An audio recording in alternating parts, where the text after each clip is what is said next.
Hello दोस्तों, नमस्कार। Anupama serial में आप सभी का स्वागत है। आज के एपिसोड में हम देखेंगे कि अनुपमा जो होती है वो राही को चेतावनी दे रही होती है कि ज़रा संभल के, बिजनेस है, यहाँ पे थोड़ा सा भी लापरवाही हुई ना तो बहुत भारी नुकसान होता है। ये चीज़ तो मैंने बिजनेस जो है विदेश में ही सीख लिया था, इसलिए दो चीज़ों का हमेशा याद रखना। एक तो हमेशा अपने काम को दोबारा क्रॉस चेक करना और बहुत ही लगन से करना, ठीक है। बाकी तो मैं जा रही हूँ। और ये जो कड़वापन है ना, ये थोड़ा शक्कर खा, इससे तू कम गुस्सा करेगी, ज़बान भी मीठी रहेगी और दिमाग भी थोड़ा ठंडा रहेगा।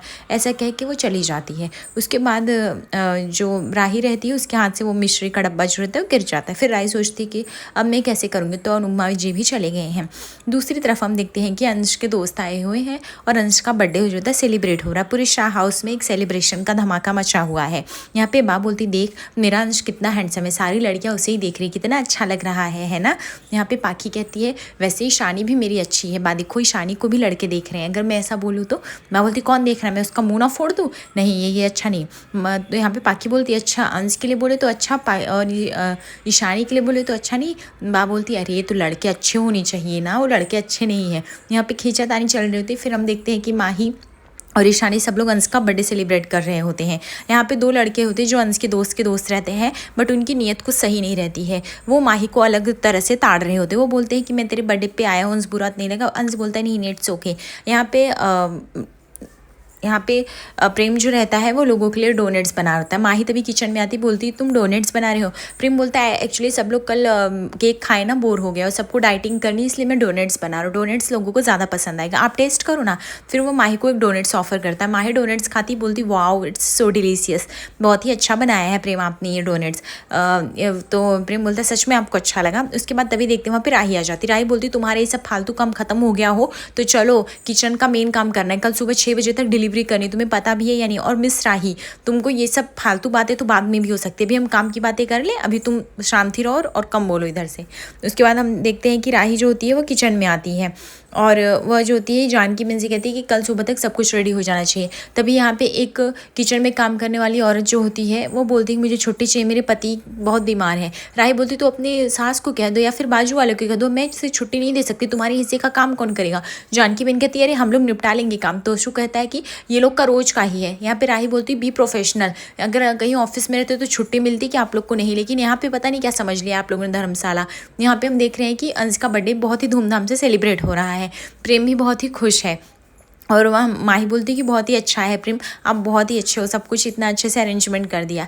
यहाँ पे लोग बहुत ही अच्छे से डांस कर रहे हैं और गाना लगाया हुआ है, सब लोग एकदम मस्त से डांस कर रहे हैं। यहाँ पे बारी बारी से तोशु बा सब ने नाचा है। फिर यहाँ पे एक लड़का जो होता है अपने ग्लास पे जैसे ही जूस रखता है वो जानबूझकर लाके माही के कपड़ों पर गिरा देता है ताकि उसको फिर से बहाना मिल जाए माही को छेड़ने का। और फिर उसके बाद वह दिखावटी के लिए माही को सॉरी करने लगता है। माही बोलती है, इट्स ओके, कोई बात नहीं। यहाँ पे तोशु देख के थोड़ा सा शॉक हो जाता है कि ये लोग क्या करने लगे। फिर माही जो होती है वो बोलती, ठीक है कोई बात नहीं, ये सिर्फ जूस ही गिरा है, मैं इसको साफ़ कर लेती हूँ। उसके बाद माही जो होती है वो जाती है और अपने कपड़े को साफ़ करने लगते हैं। यहाँ पे जो अंश का दोस्त रहता है वो अंश से सॉरी बोलते हैं कि सॉरी मेरे से जानबूझकर। अंश बोलता है कोई बात नहीं, इट्स ओके। तो वो बोलते हैं ठीक है रुको मैं आता हूँ। उसके बाद वो चला जाता है। यहाँ पे बा बोलती है, ये लोग को बुलाना ही नहीं चाहिए था, ये लोग ग्लास का पूरा सेट ख़राब कर दिए कांच का, इनको तो स्टील के ग्लास में देना चाहिए था, एक तो आता जाता कुछ नहीं नुकसान करके रख दिए ये लोग। उसके बाद हम देखते हैं कि वो लोग जाते हैं और टिश्यू पेपर ऑफर करते हैं माही को। माही बोलती है, इट्स ओके मैंने साफ़ कर लिया। वो लोग ज़बरदस्ती करने लगते हैं, नहीं नहीं दीजिए मैं साफ़ कर देता हूँ। तभी माही वहाँ पे अपना हाथ छुड़ाने की कोशिश करती है, लेकिन तभी प्रेम आ जाता है और प्रेम जो होता है उसके गाल पे एक चाटा जड़ देता है। प्रेम बोलता है कि ज़रा तमीज़ से ये सब फालतू काम मत करो। तभी वो लोग बोलते हैं कि तू शेफ़ है तो शेफ़ बन के रहे, ज़्यादा कुछ बनने की ज़रूरत नहीं, हीरोगिरी। प्रेम बोलता है हीरो तो है यहाँ। वो लोग बोलते हैं कौन? बोलते हैं यही माही हीरो है। ज़रूरी नहीं हर फिल्म में एक लड़का ही हीरो हो, कभी वो हीरो है और हमें हीरो का साथ देने आओ। तुम लोग की हिम्मत कैसे उसे बदतमीजी करने के लिए? वो लड़का बोलता है कि तुझे पता भी है मैं कौन हूँ। प्रेम बोलता है कि अभी मैं तुझे इतना मारूंगा कि तू रास्ता भूल जाएगी, इसलिए जल्दी से यहाँ से कल्टी मार। मैं अंश का बर्थडे ख़राब नहीं करता। तभी उसके दोस्त का हाथ मोड़ के प्रेम जो होता है धक्का दे देता है, जिससे उसके दोस्त के तो बहुत ही जख्मी हो जाता है। फिर उसके बाद वो लोग एकदम से डर ही जाते हैं और यहाँ पे वो लोग बोलते तू इतना उड़ क्यों रहा है, तू क्या है उसका बॉयफ्रेंड है? प्रेम बोलता है हाँ मैं उसका बॉयफ्रेंड। ये सुन के माही तो एकदम शॉक हो जाती है। तभी यहाँ पे अंश का वो दोस्त आता है जो इन लोग को लाया रहता है, वो माफ़ी मांगता है, वो बोलता है कि मैं इनको भगा दे रहा हूँ बट मैं नहीं चाहता कि अभी मैं अंश को बता दूंगा तो अंश का बर्थडे स्पॉइल हो जाएगा। प्रेम बोलता है कि हाँ हम लोग अंश से बात छुपा के रखेंगे। तभी अंश आ जाता है, बोलता है अरे तेरे दोनों दोस्त क्यों चले गए इतनी जल्दी? वो बोलता है अरे काम था इसलिए चले गए। ऐसा कह के फिर वो लेके चला जाता है। अंश बोलता है अच्छा कोई बात नहीं। प्रेम इस बात को छुपा लेता है क्योंकि वो अंश का बर्थडे स्पॉइल नहीं करना चाहता था। माही जो होती है वो अलग ही दुनिया में खो जाती है। उसको लगता है कि सच में वो ही नहीं बल्कि प्रेम भी उससे प्यार करता है, इसलिए तो प्रेम ने उसको सबके सामने गर्लफ्रेंड कहा। लेकिन अब माही की गलतफहमी कैसे दूर होगी नहीं पता। यहाँ पे हम देखते हैं कि राही जो होती है वो बात ही कर रही होती है ऑर्डर के बारे में। तभी वो आती किचन में और पूछती है कि अरे वो औरत कहाँ गई? यहाँ पे जानकी बोली कि तुम्हारी परमिशन से बड़ा उसका प्रॉब्लम था इसलिए वो चली गई। यहाँ पे राय बोलती है ऐसे कैसे जा सकती, मैं बॉस हूँ, मेरे से बिना पूछे कैसे जा सकते हैं? जानकी बन कहती है अनु की रसोई है, यहाँ पे हम लोग एक्स्ट्रा पैसे नहीं लेते, कभी 1 घंटे 2 घंटे काम ज़्यादा भी करते, कभी हमको ज़रूरत लगा तो हम 1 घंटे 2 घंटे पहले भी चले जाते हैं, ऐसे होता है। राही बोलती है अब यहाँ पे ऐसा नहीं होगा, अब मैं रूल हूँ तो ऐसा ही होगा, अब मैं ही बॉस हूँ तो मेरा रूल चलेगा। यहाँ पे जानकी बन कहती है अनुपमा बेन होती तो ऐसा नहीं होता। यहाँ पे राय बोलती है अनुपमा बेन नहीं है, यहाँ पे राही का पाड़िया है, जो चाहेगी जैसे चाहेगी वैसे चलाएगी। इसलिए मैं आप लोग को स्ट्रिक्टली कह दे रही हूँ ये कोई धर्मशाला नहीं है, यहाँ पे ऑफिस है, प्रोफेशनल हो। अगर आप किसी कंपनी में काम करते तो ऐसे छुट्टी पे छुट्टी लेते क्या? नहीं ना, तो वैसे ही रहो। यहाँ पे जानकी बेन कहती है कि ठीक इतना भी अकड़ अच्छा नहीं है, ज़रा सोच समझ के वो करो। यहाँ पे राही बोलती है कि आप लोगों से जितना काम कहा जाए काम करिए, चाहे दिन रात एक करिए, मुझे उससे मतलब नहीं हो, काम करके यहाँ से जाइए। उसके बाद हम देखते हैं कि यहाँ पे अंश का बर्थडे बड़े धूमधाम से सेलिब्रेट है। अंश ने केक कट किया। तभी माही बोलती है कि केक तुमने लाया था। यहाँ पे हम देखते हैं कि बा बोलती केक मैं खाऊंगी, तो यहाँ पे तोशु बोलता है हाँ क्योंकि सबसे बूढ़ी आप है तो आप ही खाएंगी। बा बोलती नहीं सबसे क्यूट हूँ इसलिए। यहाँ पे हंसी मजाक के चुटकुले चल रहे होते हैं। तभी वहाँ पे हम देखते हैं कि राही जो होती है वह जो होती है वो वहाँ से आ जाती है। फिर वो रास्ते में मसाले लेके आ रही होती है, तभी से मसाला जो होता है वो गिर जाता है। और यहाँ पे हम देखते हैं कि प्रेम जो होता है वो केक खाता है और लोगों को सर्व भी करता है। माही खुश हो जाती है कि आपने केक भेज। प्रेम बोलते हैं सरप्राइज़ था सबके लिए, अगर मैं बता देता केक बना है तो लोगों में सरप्राइज़ ही नहीं रह जाता। तभी हम देखते हैं यहाँ पे बड़े धूमधाम से सब लोग डांस कर रहे होते हैं। यहाँ पे प्रेम बोलता है कि मैं और भी कुछ नाश्ता लेके आता हूँ, मैंने किचन में रखा हुआ है। प्रेम जा ही रहा होता है कि तभी वो राही से जाके टकरा जाता है और सारी राही जो मसाले लाती है वो गिर जाता है और वह प्रेम पे भड़क में चिल्लाने लगती है, जो बात माही को बिल्कुल भी पसंद नहीं आती। माही चली आती है प्रेम के साइड से बोलती है आपकी प्रॉब्लम क्या? आप जब देखो प्रेम को डांटती रहती हो। तो वो बोलती है राही तुम्हें क्या प्रॉब्लम है, उसे डांटती तो तुम्हें क्यों मिर्ची लगती है? राही बोलती क्योंकि वो मेरा फ्रेंड है इसलिए मुझे गलत लगता है। आपको क्या प्रॉब्लम है? राही बोलती है तो मेरा मसाला गिर गया, ऊपर से मेरे साथ टाइम पास करो, ऊपर से काम है इतना सारा, अनुपमा भी चली गई और तुम लोग भी ये सब टाइम पास कर रहे हो। माही बोलती सिर्फ इतनी सी बात है ना, मैं मसाले उठा देती हूँ, लेकिन प्लीज़ ऐसे लड़ाई झगड़े मत करो। फिर उसके बाद माही जो होती है वो मसाले उठाने ही लगती है। तभी वह मसाले उठा ही रही होती है कि राही जो होती है इसे लेती है और माही को वापस से धक्का लग जाता है। माही बोलती है कि आपने मुझे धक्का क्यों दिया? राही बोलती है वो गलती से धक्का लगा, मैंने तुम्हें कोई धक्का नहीं दिया है।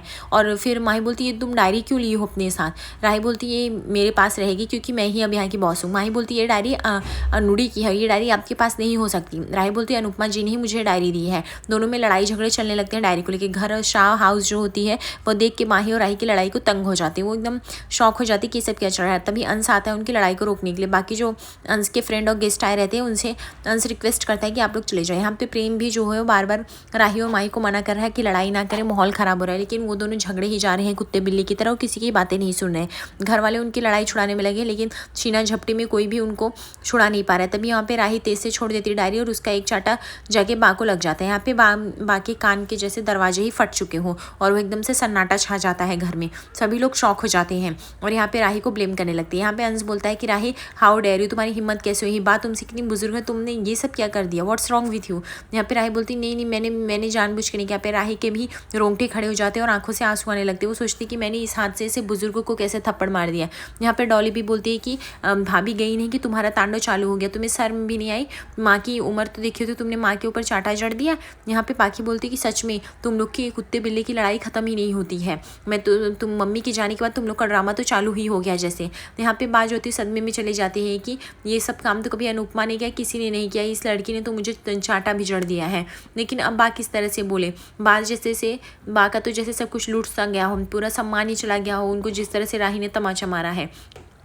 बा कहती है कि अब वो इस घर में नहीं आएंगी जब तक अनुपमा नहीं आ जाती, फैसला नहीं कर लेती। अब उनकी इस घर में कोई इज्जत नहीं है और वह इस लड़की के साथ नहीं रुकेंगी। वही आके डिसाइड करेगी कि ये लड़की या तो घर में रहेगी या तो मैं ही रहूँगी। ऐसा कह के वो बा जो होती है बोलती है मुझे आइंदा किसी ने रोकने की कोशिश की तो मुझसे बुरा कोई नहीं होगा, मैं जा रही हूँ ये घर छोड़ के।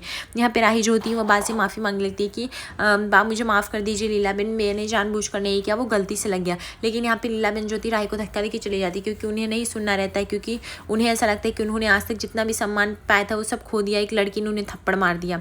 ऐसा कह के वह घर छोड़ के जाने लगती। घर के सभी लोग माँ को रोक रहे होते हैं, लेकिन माँ बिल्कुल भी नहीं रुकती है और वह रोते हुए निकल जाती है। तभी यहाँ पे घर के जितने भी लोग रहते हैं वो राही को ब्लेम करने लगते हैं। यहाँ पे डॉली और पाखी भी सुनाने लगते हैं कि ये सब तुम्हारी वजह से हुआ, तुम इस शर्म नहीं आई मम्मी को थप्पड़ मारती हो, तुम सच में एकदम बदतमीज लड़की हो। यहाँ पे किंजल भी बोलती मम्मी के जाते 1 घंटे भी नहीं हुआ तुम लोग का ड्रामा स्टार्ट हो गया। ये सब सुन के राही भी वहाँ से चली जाती है और रास्ते में रो रही होती है, जा के सोच रही होती कि आखिर उसने ऐसा कैसे कर दिया। उसके पॉप्स ने उसने अच्छे संस्कार दिए, फिर भी वो ऐसे कैसे कर सकती है। तभी रास्ते में बाइक आ रही होती, प्रेम उसको बचा लेता है राही को एक्सीडेंट से। उसके बाद वो उसको साइड में लेके आता है। वह राही को कुछ बोलता है, लेकिन राही तो एकदम गुमसुम सी है, वह सदमे से ही बाहर नहीं आ पा रही है कि वो कुछ सुन सके। उसके बाद राही चलते हुए एकदम अकेले रास्ते से जाती है। उसके बाद वह अपने राही की किचन के पास पहुंच जाती है। यहाँ पे जानकी बेन कहती सब कुछ खाना रेडी हो गया। हाँ राही बेन, आप एक बार चेक कर लेना, क्योंकि खाना जाने से पहले 2 बार चेक करती थी अनु बेन, इसलिए कुछ भी गड़बड़ हो वो चेक करना आपका काम है, बनाना तो सिर्फ हमारा काम है। यहाँ पे राही जो होती है वो पीछे खड़ी होकर अपने आंसू को पोंछ के कहती है हाँ मैं कर लूँगी, आपने जितना किया थैंक यू। उसके बाद यहाँ पे जानकी बेन कहती इतना भी एटीट्यूड अच्छा नहीं है, एक तो कोई समझा रहा है उसकी बात भी सुननी चाहिए, जब देखो तो अकड़ दिखाती रहती हो। यहाँ पे राही जो होती है वो कुछ नहीं बोलती है और वो एकदम चुपचाप रो रही होती है। यहाँ पे जानकी बेन को लगता है कुछ तो गड़बड़ हुआ है, ये लड़की इतनी चुप कैसे हो गई। उसके बाद ऐसा कह के राही बोलती ठीक है आप लोग निकलिए मैं देख लूँगी अपना। और ऐसे कह के राही जो होती है वह अपनी राही की रसोई से बाहर आ जाती है। जैसे प्रेम को देखती है बाहर खड़ा, वो फूट फूट कर रोने लगती है और वह प्रेम के पास जाती है, बोलती मैंने लीला बेन को जानबूझकर थप्पड़ नहीं मारा, वो गलती से लगा, मैं तो माही को थप्पड़ मार सकती थी क्योंकि माही छोटी थी, लेकिन लीला बेन पे कभी नहीं। मेरे पॉप से मुझे इतने गलत संस्कार नहीं दिए हैं, मैं बड़ों बुजुर्गों का इज्जत करना जानती हूँ, ये सब मैंने जानबूझकर नहीं किया। मैं तो तुमसे बोल रही थी, मैं थोड़ी इरिटेट थी, मुझे थोड़ा स्ट्रेस था। तो अनुपमा जी भी चले गए, तुम भी अपने काम में चले गए, लेकिन माही को बीच में फंसने की क्या ज़रूरत थी, उसे इतनी लड़ने की क्या ज़रूरत थी, इसलिए मैंने गलती से उनको मार दिया थप्पड़। ऐसा कहकर रोने लगती है और प्रेम जो होता है उसको गले लगा लेता है। आज रात के एपिसोड में दिखेंगे जहाँ पे राधा ज्योति बताती है कि राही जो है, राही दीदी प्रेम भैया के साथ बाहर घूमने गई है। ये बात माही को बिल्कुल भी अच्छा नहीं लगता और सोचने लगती है कि आखिर प्रेम उसके साथ क्यों है। यहाँ पे प्रेम गाना चला देता है और राही को बोलता है कि अब उसके कंधे पे सर रख कर सो सकती है और राही और प्रेम के बीच की नज़रिया बढ़ने लगती है। आगे एपिसोड पर बने रहिए, देखते हैं, लाइक और सब्सक्राइब करिए, धन्यवाद।